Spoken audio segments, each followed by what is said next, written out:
Well, this is Bob Odell with Root Source, and with me today is Ovadia Avrahami, and he's going to tell us a little bit about the conference that we're part of here on reconciliation. So tell us a little bit about this gathering that's going on.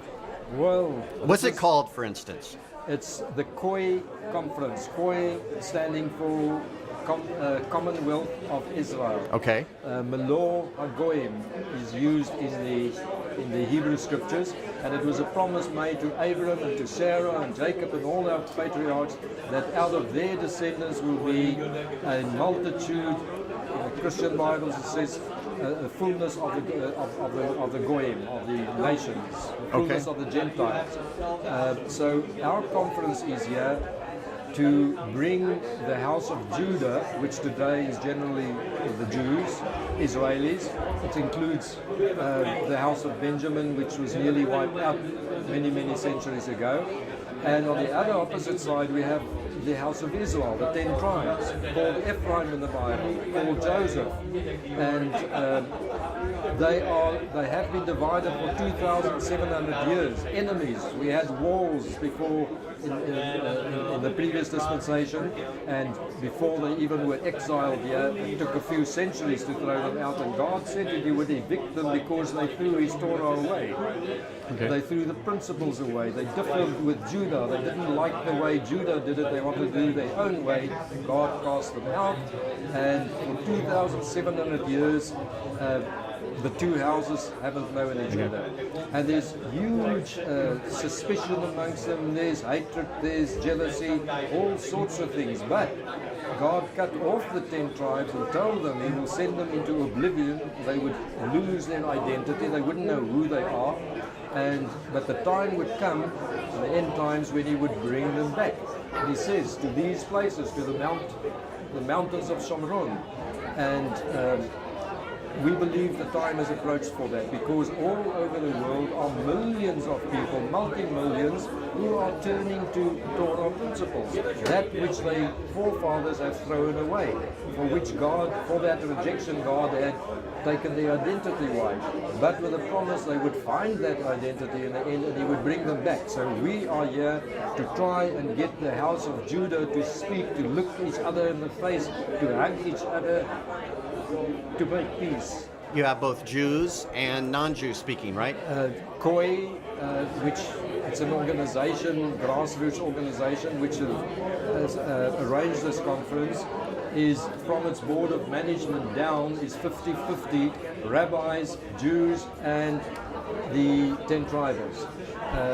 That is on our website. Anybody can go into the KOI website and see who it is. And then right through, even at the conference here, our speakers are 50 from Judah, 50%, and 50% from Ephraim. Okay. Commentators who are experienced and well briefed and known in these scriptures and in the whole process. So the whole section, KOI, is 50-50 to try and get. Our audience, which you'll see here, is made up mainly of delegates that have come from all places in the world. They really hear from the four corners. So the idea of the conference is to bring the two together, to speak to each other, to make peace. And it's only the start, it's grassroots. So this message should go through the whole world. It's Hashem's message, God of Israel's message. Viewers may notice that you're wearing a kippah. Mm-hmm. What's your story? I'm an Ephraimite returned home, as far as I understood it. And strangely, when we did it, I accepted Hashem. I turned to God 40, 50 years ago. And but with the promise of asking Him, Hashem, if you're alive, show me what this is all about. And things started rolling out, like all these people are discovering, and millions of people all over the world. We had this drive. We wanted to be part of God's people, who were the Jews and Israelites, all we knew. And in the end, we decided to join them, because as we learned from the scriptures, like all these people are doing it today all over the world, they're doing more and more what they learned from the Bible, which happens to be Jewish things. So in the end, we were so Jewish, but never set foot in a synagogue. And we just said, well, listen, we don't belong here, we don't belong there, we belong nowhere, but we have the heart of Judah, and yes, we belong to Judah. So we became Judah. Where do you live? I live in Shomron, which is the original Bible heartland where Jacob and Joseph lies buried today. Okay, Samaria. And Samaria. so you made Aliyah then. As soon as we converted, yes, we made Aliyah Gotcha. to be in the land. Gotcha. And how long have you been in the land? Since 1981. Oh, wow.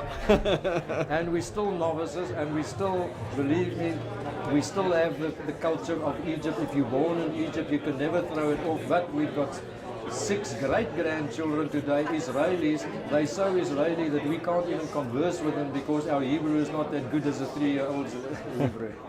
They're Israelis, and that is what we understand Hashem wants. He wants to bring his nation together. But we don't. We say, let's just talk. People accuse us. They say, yes, you want us to convert. No, we don't want you to convert. You must do the way you led. We did the way we were led. And the funny part is, if we all do the way Hashem wants us, we're going to land up in one place, all of us together. Believe me, just give it a chance. All right. With me right now is Stephen Spikerman, who is one of the co-sponsors, co-founders of the KOI organization. How are you doing today? We're doing very well. We're having a great conference. Well, we spoke with Ovadia a little bit about the conference and how it's gotten started. I wanted to ask you about some of the research that has gone into the 10 tribes over the years. Right. Yourself, Steve Collins, Yair Davidi have done quite a bit of research in the modern era. Yeah. Is that where it started? No. It goes back probably 150 years back. It's not generally appreciated that there was a Christian Zionist in the United Kingdom who were really in favor of establishing a Jewish state in Palestine. In fact, the clamor for that goes back about 2 centuries. And as a side stream to that Christian Zionist movement, there was another movement which is called British Israel. And in this movement, which eventually attracted 3 million followers, including up into the royal family of Great Britain, when Britain still had an empire, and they believed that they were Ephraim, that they were of the tribes of Israel, that they were the sons of Joseph. Do you agree with a very broad brush idea that the tribe of Ephraim is headquartered, probably, maybe that's the wrong word, but centered in the United Kingdom? Yes. And that Yes. the tribe of Manasseh is, would you say, centered in America? And well, the way I put it is that Ephraim, Great Britain is ruled by Ephraim. Okay. Ephraim is the ruling tribe of Great Britain, the ruling tribe of Australia, the ruling tribe of Canada, New Zealand, the dominions of the British Empire. Ephraim is the ruler thereof. But as far as America is concerned, the Americans are ruled by the tribe of Manasseh. So thus the 2 sons of Joseph have produced 2 great powers in our recent history, in the last 350 years. First, Ephraim, who was blessed by Jacob above Manasseh. He crossed his arms, you remember, Yes. and he blessed Manasseh before and above. He blessed Ephraim before and above Manasseh. And therefore what you see is a great empire arises from this little island called England. And this empire is the greatest empire the world's ever seen. It brings railways, it brings universities, it brings ports, it brings the English language, it brings civilization to all the corners of the earth. It's a Joseph kind of ministry. It also brings missionaries to all the countries where the English go. And with that missionary activity, it brings knowledge of the Bible and knowledge of the scriptures. So this is Joseph's job, and so forth, and it's been fulfilled through the British and also through the Americans largely, who have between them translated the scriptures into 6,000 different languages. That truly is a Joseph function. Okay, that's good. Now, the books by Steve Collins and Yair Davidi go so far as to take Europe and break it into where the 10 tribes might be Yes. centered within, like for instance, Reuben for the tribe of France. First of all, do you subscribe to that general idea, even if you don't agree with it down to the last detail? The Reuben question is very interesting in that when you look at the history of Great Britain and France, there is this incredible rivalry, intense rivalry, love-hate relationship. And of course Reuben lost his birthright to Joseph. And Ephraim is England is a Joseph nation. Yes, yes. And France is a Reuben nation. They've lost their birthright. England has it. And so that animosity is still coming across. And you see it in all the history. Great Britain has fought 30 wars against France, and she has won most of them.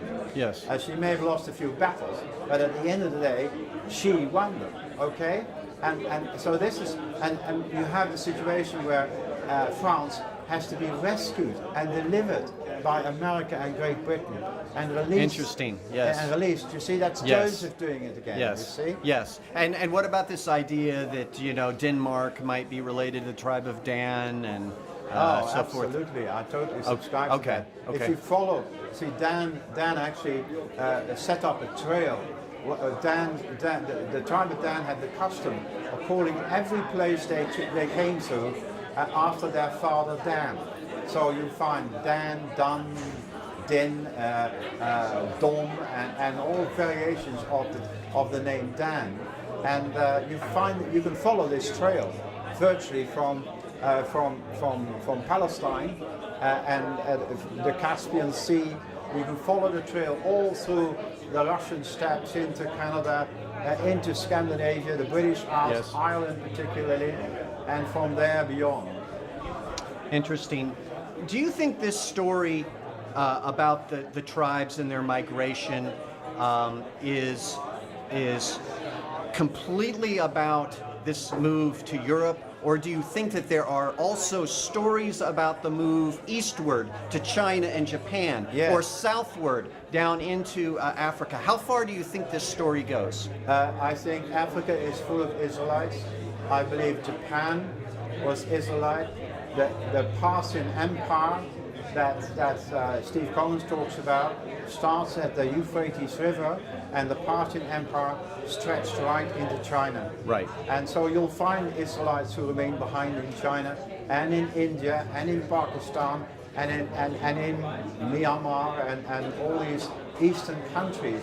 And you'll find them also in Japan. In fact, the Japanese language, the Japanese alphabet is very, very, very similar, almost identical to the Hebrew alphabet. They even have a custom in Shintoism of carrying an ark on poles into their Shinto temple. There are so many other customs. And in Papua New Guinea, you find all sorts of Hebrew customs among Stone Age tribes. It's quite incredible. Well, thank you, Stephen. This has been fascinating. Blessings on this conference, and we'll catch you later. Thank you very much, Rob. Blessings to you. Who am I speaking with? Merv Watson, co-founder of the Christian Embassy, Features Tabernacles, many other things here in Israel. Merv, we've been at this conference, and you've attended quite a bit of it, I believe. Yep. You've been around Jerusalem for many years. You've seen a lot of things. How do you put this conference into perspective? Well, this is becoming a conference center of the world. And the question that is being dealt right now with this particular conference is, how do we combine those people that have a new heart for Israel and a heart for the Bible, both sections of it, all these 66 books? How can we come together with Judah if we are Ephraim? And so what's happening is that this conference is another attempt to bring Judah and Ephraim together. Amos talks about it, and Hosea talks about it, about the overcoming the separation between Judah and Ephraim, or the going nations. Well, this is an attempt, a small attempt, very small beginnings, to overcome the differences. Now, and it's a huge assumption that overcoming differences are possible after 2,000 years plus of separation. So this conference has confronted some issues. There's been some good rabbis speaking, there's some good evangelical folks speaking, and they're still a long way apart. But this, I think the analysis of it is that we've come up with a group of people, maybe 100 people here, that are of good heart and ambition to overcome the difficulties of 2,000 years of terrible history. And I think that if the conference succeeds in another year and continues rolling, there's going to be an attraction to a lot of people who are dissatisfied with the way Christianity is headed today.